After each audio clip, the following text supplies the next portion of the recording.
This is a Polaris Sportsman 2021 model. Somebody sitting on it. This thing sits down at preloaded springs for the heaviest setting. It goes down to like under 9 inches, about 8.5. So really weak, saggy back end. So we're gonna change out the factory springs and put in some EPI higher performance springs to see if we can get this to stiffen up a bit.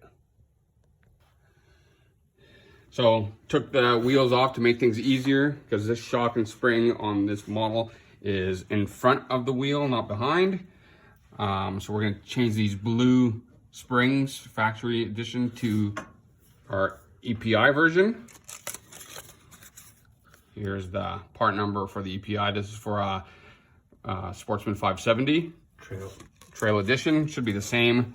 Okay, so to take this shock and spring out, one bolt at the bottom, one bolt at the top, then the whole thing will come out, and we'll need our compression tool to compress this spring so we can get it apart. Okay, we've used our compression tool now, compress the springs, and the top has a plate with a slot in it, and you should be able to just slide it out. And now we can pull the spring right out, take the shock right out of the spring.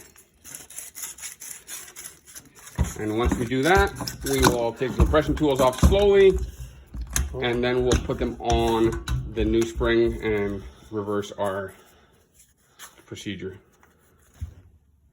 Okay, we got the compression tools, we got the old spring compressed.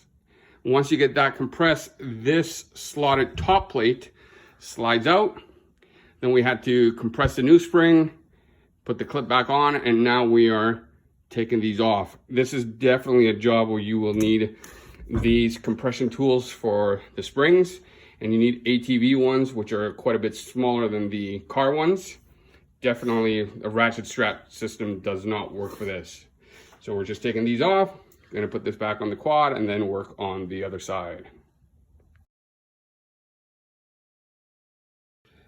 Okay, this is the finished product. We replaced the stock springs with heavy duty EPI ones, and we're getting, like, we were at 8.5 or 8 3/4 inches with somebody sitting on it, and now there's somebody sitting on it, and we are 11 3/4. So huge difference. And we've changed the preset to midway on the adjustments of the spring tension. So we could go either way a little bit if we wanted to.